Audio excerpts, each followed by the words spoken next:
Bienvenue dans ce nouvel épisode de Comprendre son chien pour mieux vivre ensemble. Je suis avec Jérôme Denard, vétérinaire, et nous allons parler des chiens qui montent sur le canapé. Alors Jérôme, je te propose d'écouter le témoignage de Charlène et de Daiko. Charlène a quelques soucis avec Daiko qui monte sur le canapé. Bonjour, je vous envoie cette vidéo parce que mon chien Daiko adore monter sur le canapé, ce qui ne me pose pas vraiment de soucis quand je suis seule. Mais le problème, c'est quand par exemple il va y avoir du monde à la maison et que je vais lui demander de descendre, il va pas vouloir et il va remonter en continu. Il y a certains de mes amis qui me disent qu'il ne faut absolument pas laisser mon chien monter sur le canapé. Qu'est-ce que je peux faire? Est-ce que vous pouvez m'aider?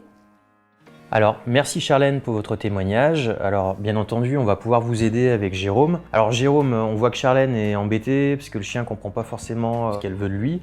Et concrètement, voilà, déjà, pourquoi est-ce que le chien aime monter sur le canapé? Alors c'est une grande histoire d'amour pour le chien de monter sur le canapé comme il pourrait monter sur le lit. Il y a deux raisons à cela. Déjà, comme beaucoup d'animaux, les chiens aiment bien être en hauteur. Ça les rassure, ils se sentent un peu plus en sécurité. Et puis il y a aussi bien sûr le côté confortable. Le propriétaire est souvent sur le canapé, le chien voit bien que c'est confortable et il y a aussi l'odeur du propriétaire qui est imprégnée, donc il y a un peu ce concentré d'odeur qui rassure immédiatement l'animal. Donc, finalement, ils ne sont pas si différents que nous, ils aiment le confort. Après, on voit que Charlène nous disait qu'il y a des amis qui lui disent c'est bien, c'est pas bien de monter sur le canapé.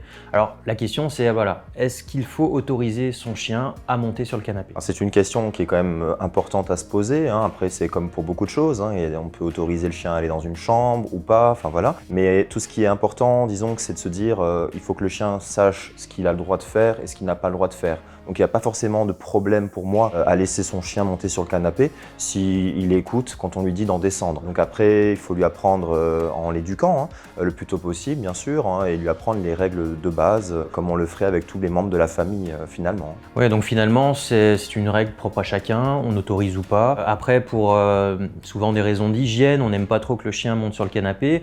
On peut pallier à cette raison-là, je dirais, en mettant un plaid qu'on peut enlever quand il y a les invités qui arrivent, etc. pour éviter d'avoir des poils. Donc au final, chacun peut faire un petit peu ce qu'il veut, quoi. Oui, le plaid, c'est une bonne solution quand on autorise le chien à monter sur le canapé. Après, qu'on autorise ou pas le chien à monter, c'est quand même indispensable de lui fournir un lieu de couchage confortable sur lequel il peut aller, dans lequel il a un plaisir à aller pour vraiment répondre à ses besoins essentiels. Et puis si on commence à instaurer des règles par rapport au canapé, ce qui est important, c'est d'avoir toujours les mêmes règles. Par exemple, quand il est seul, il peut monter sur le canapé, mais dès qu'il y a des invités, il n'a pas le droit de monter sur le canapé. Et il faut que la règle soit toujours la même pour que ce soit compréhensible par le chien. Oui, il faut vraiment de la cohérence.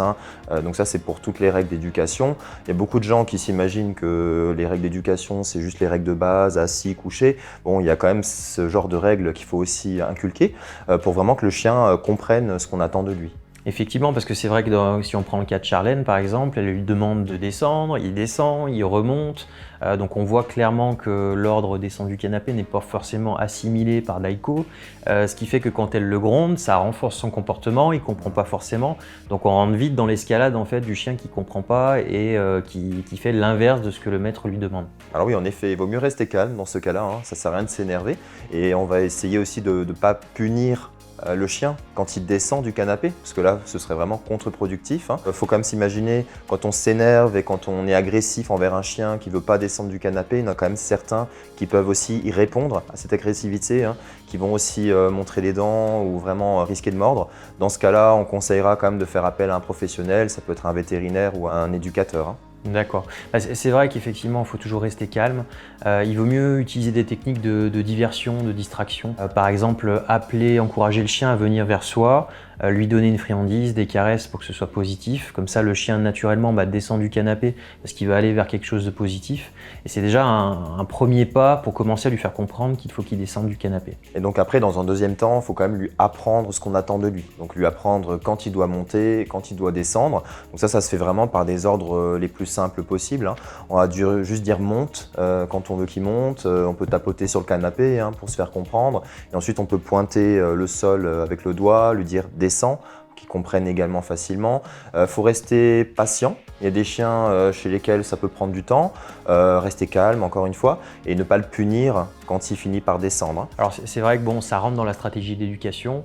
Pour aider à matérialiser l'endroit où le chien doit aller, on a un produit chez PetSafe qui est plutôt intéressant, c'est le Teach and Treat, j'ai juste à côté de moi. C'est un produit qui peut être intéressant pour apprendre l'ordre panier, c'est-à-dire qu'on peut le placer à proximité du lieu de couchage du chien et distribuer la friandise au moment où on lui en donne l'ordre panier. Ce qui fait que le chien va associer le panier à la friandise, à du positif et va comprendre très aisément que c'est intéressant quand on dit panier d'aller au panier parce qu'il aura une récompense. Donc c'est un outil qui peut vraiment être intéressant pour cet ordre-là et plein d'autres dans la stratégie d'éducation du maître avec son chien. Donc c'est une excellente idée, hein, déjà pour l'inciter à aller dans le panier, et une fois qu'il est dans le panier, déjà pour le récompenser, pour l'inciter aussi à y rester, que ce soit un plaisir sur le long terme, hein, on peut lui donner encore des jouets à friandises, hein, donc pour vraiment qu'il passe un peu de temps à la mastication. Donc pour cela, on conseille quand même des jouets de qualité qui seront adaptés à la taille du chien et à la force de mastication. Donc il y a des modèles de cette taille-là, il y en a des un peu plus grands.